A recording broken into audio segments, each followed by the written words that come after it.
Ce que vous allez entendre va vous surprendre. Maître Corinne Jeanne El Atangan, avocate panafricaniste depuis Londres en Angleterre, brise le silence et dévoile une vérité troublante sur le président camerounais Paul Biya. Découvrez la révélation qui fait trembler le pays. Regardez jusqu'à la fin et dites-nous ce que vous en pensez en commentaire. Je m'adresse à vous car notre pays, notre terre, notre avenir est à un tournant décisif. Je voudrais que nous parlons de notre Cameroun, mais d'après Paul Biya, parce que nous savons tous que ce régime est en fin de règne. Il panique de partout. Nous le savons. Donc il ne faut pas se cacher. On doit parler de qu'est-ce qui va se passer après Paul Biya. Pourquoi cette question est légitime? Parce que notre président a un âge avancé de la vie. Il a dépassé tous les scores de longévité. Il a 92 ou 93 ans, il est né vert, on ne sait pas. Bref, cette réflexion-là, ce n'est pas une affaire qui concerne les politiciens, les élites, c'est l'affaire de chaque femme, chaque homme, chaque jeune qui rêve d'un avenir meilleur au Cameroun. La question, elle est simple. Notre président s'endort cette nuit et ne se réveille pas demain. On fait quoi? À cet âge avancé de la vie, c'est ce qui se passe.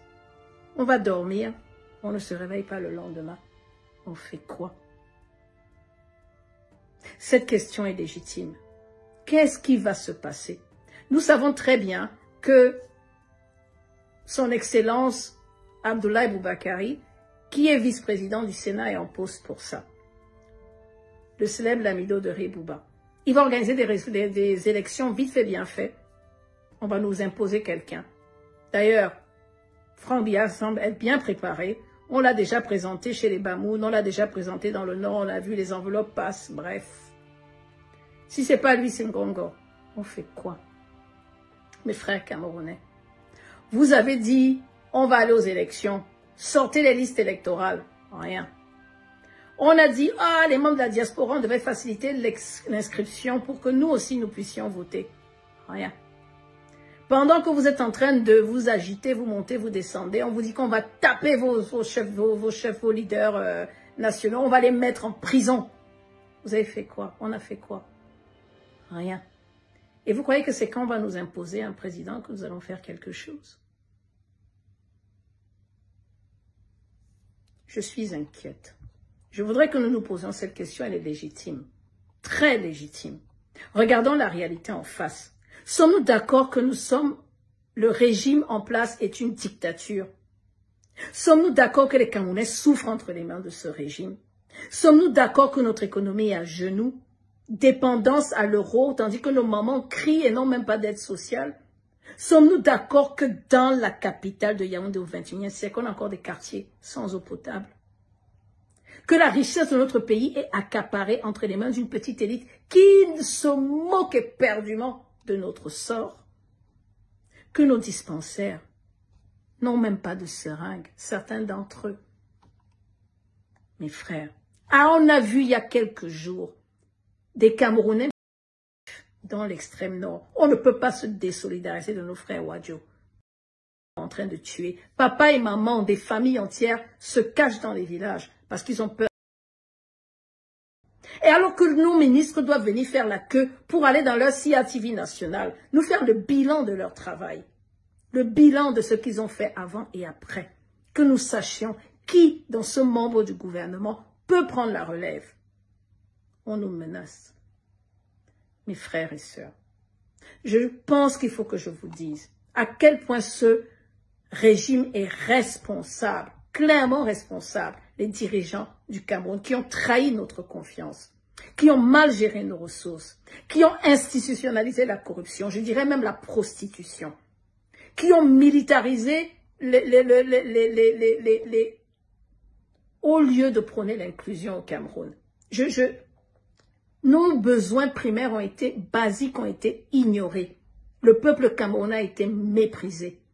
On a été traités comme des gens insignifiants, invisibles. C'est eux les responsables. Ne nous trompons pas, ils ne sont pas les seuls. Je suis une panafricaine. Je sais très bien que derrière eux, il y a des impérialistes. Et c'est d'ailleurs pour ça que je suis inquiète. Les institutions internationales et les pays étrangers sont là pour imposer ces dirigeants les uns après les autres, pour protéger leurs intérêts.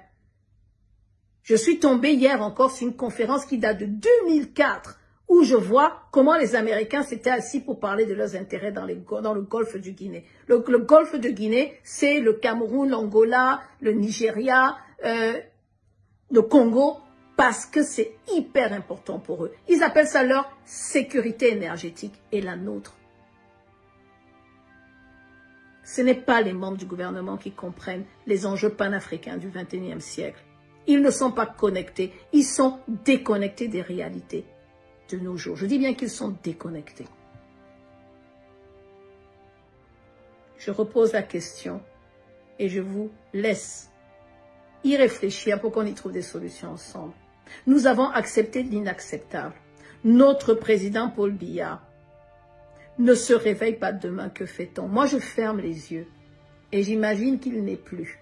Le Cameroun, les gens vont sortir, le Cameroun sera en liesse. On sera libéré, on va chanter, danser dans les rues parce on sera libéré d'une dictature. Que va faire l'armée? Mes frères, vous allez venir tirer sur un peuple libéré? Je vous laisse réfléchir. Je continue de penser que dans notre armée, on a des panafricains. Je continue de penser que ces gens ne viendront pas nous achever sous les ordres de cette dictature. Mais réfléchissons à cette question. C'est un scénario plausible. Mon nom est Corinne Jeanne Eléa Tangan et je milite pour une justice réparatrice. L'heure est grave. Le président Paul Biya, je n'arrive pas à dire notre président, le président Paul Biya est mourant s'il n'est pas déjà mort. Notre drame, c'est qu'il n'y a personne pour le remplacer. Nous avons affaire à une crise constitutionnelle. Parce que le numéro 1, le président du Sénat, malade lui aussi. Président numéro 2, malade lui aussi. De toutes les façons, ils ont tous les deux plus de 80 ans. Ils n'ont pas la force de gérer l'État du Cameroun. La crise politique au Cameroun n'est que le reflet d'un mal plus profond qui ronge l'Afrique. Des dirigeants vieillissants, des successions chaotiques, une corruption enracinée et une armée souvent instrumentalisée. Ce scénario, qui se répète de pays en pays, plonge le continent dans une instabilité chronique, freinant son développement et écrasant les aspirations des peuples. L'Afrique a besoin de leaders visionnaires, intègres et souverains, capables de bâtir des nations fortes où la justice et la prospérité ne sont plus des illusions. L'heure est venue pour le peuple africain d'exiger un renouveau, d'élire des gouvernants qui servent réellement leurs intérêts et non ceux de quelques élites. L'avenir du continent dépend de ce sursaut collectif.